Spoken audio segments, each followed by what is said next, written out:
Bismillahirrahmanirrahim. Assalamualaikum warahmatullahi wabarakatuh.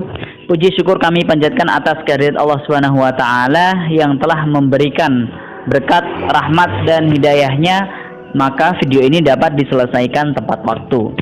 Tujuan pembuatan video ini adalah untuk memenuhi tugas mata pelajaran pendidikan kewarganegaraan oleh Ibu Mega Primaning Tias MPDI.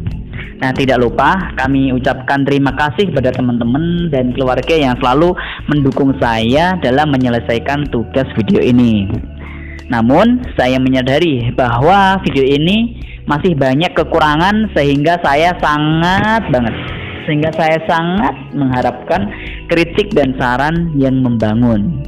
Harapan saya dengan terselesainya video ini dengan judul Sikap Anti Korupsi dapat bermanfaat bagi seluruh para penonton semua. Amin ya robbal alamin. Korupsi di Indonesia sepertinya telah mendarah daging dan menjadi suatu persoalan yang amat kronis. Ibarat suatu penyakit, korupsi telah menyebar ke pelosok negeri dengan jumlah dari tahun ke tahun yang cenderung semakin meningkat dengan modus yang semakin beragam.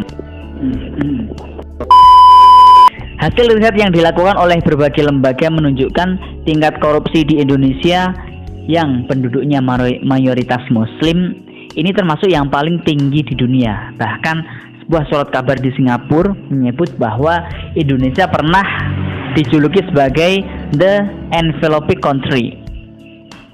Envelope country, itulah namanya. Nggak tahu bacanya apa.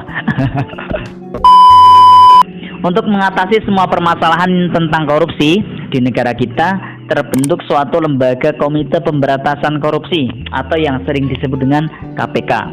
Nah, lembaga ini sudah banyak menangkap para koruptor dan menjebloskannya ke dalam penjara.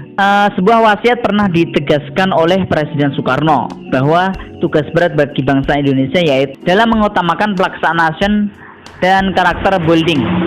Bahkan beliau menegaskan jika pembangunan karakter ini tidak berhasil, bangsa Indonesia hanya akan menjadi bangsa kuli.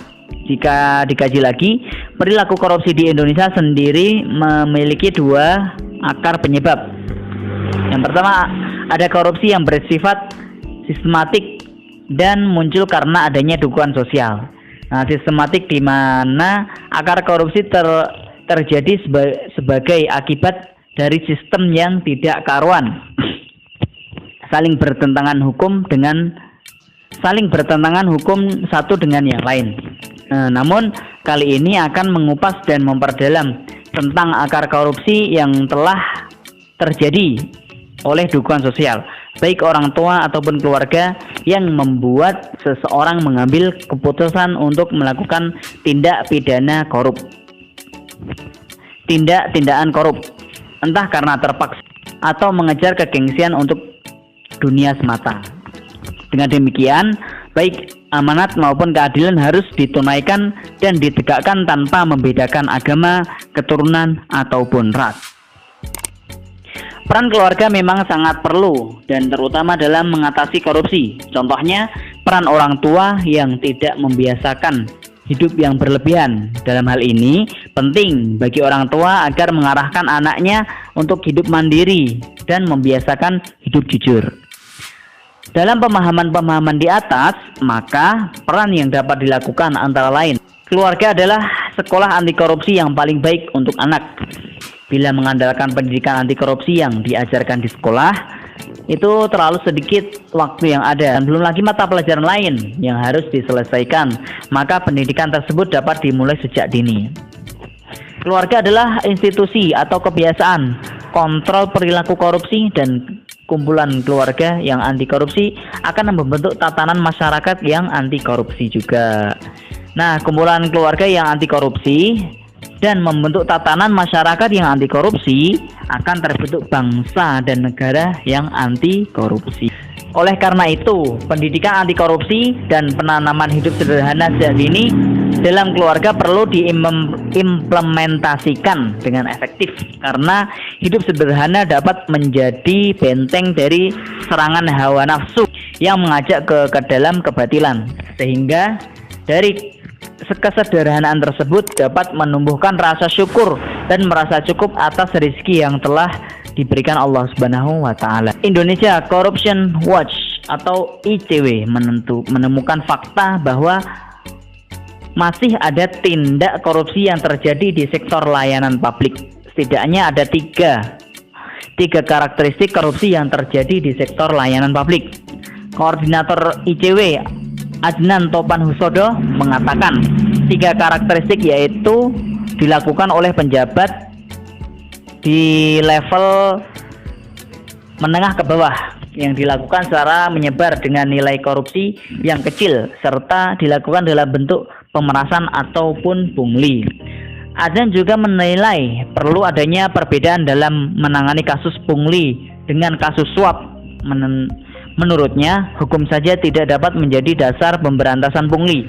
Perlu ada perbaikan ekosistem pelayanan publik, terutama menyoal regulasi. Nah, soal suap sendiri adalah perbuatan korup yang melibatkan 2 orang atau lebih. Sebenarnya, fenomena korupsi sektor publik terjadi hampir di semua negara, bukan hanya di Indonesia yang termasuk dalam kategori negara yang belum mapan secara ekonomi. Disimpulkan bahwa korupsi sektor publik merupakan bentuk penyalahgunaan kewenangan publik, baik berupa tindakan maupun keputusan dari seorang politisi, penjabat publik ataupun pegawai negeri demi kepentingan pribadi. Menurut para pakar, penyebab korupsi di sektor publik diantaranya buruknya norma para politisi dan pegawai negeri, kurangnya pengawasan, pengendalian, dan audit, serta risiko hubungan antara bisnis politik dan negara yang kurang baik. Para pakar juga merumuskan beberapa bidang strategi dalam penanganan korupsi ini. Di antaranya, bidang ekonomi bisa menekankan agar bank dan lembaga keuangan lebih transparan memberikan informasi publik. Nah, untuk bidang pendidikan bisa menekankan aspek keterbukaan informasi publik dan program pengajaran yang dapat memengaruhi perilaku pegawai negeri. Untuk bidang budaya publik, pimpinan harus memberikan contoh perlindungan yang baik, peningkatan kode etik bagi para politisi dan pegawai negeri. Dan kembali lagi pada kita agar selektif dalam memilih pemimpin yang baik, jujur, bertanggung jawab, berkomunikasi, dan cerdas dalam berpikir dan mengutamakan ide-ide segar untuk kepentingan seluruh masyarakat pada umumnya. Dari penulisan di atas disimpulkan bahwa sebuah keluarga adalah wadah ataupun tempat pendidikan anti korupsi yang paling utama. Nah, orang tua dapat menanamkan karakter baik, jujur, bertanggung jawab di dalamnya. Nah, yang mana anak atau anggota keluarga mampu menunjukkan karakter yang baik di lingkungan masyarakat pada umumnya. Dan dengan memberikan karakter baik tersebut, anak dapat tumbuh menjadi pemimpin yang jujur, religius. Korupsi yang terjadi di sektor publik sebenarnya itu mampu kita cegah dan mampu memberantas setiap kejadian korupsi, bisa dengan cara pengaduan ataupun cara-cara lain. Dan tidak perlu takut untuk mengadu karena perlindungan hukum seharusnya ditegakkan dalam penanganan tersebut.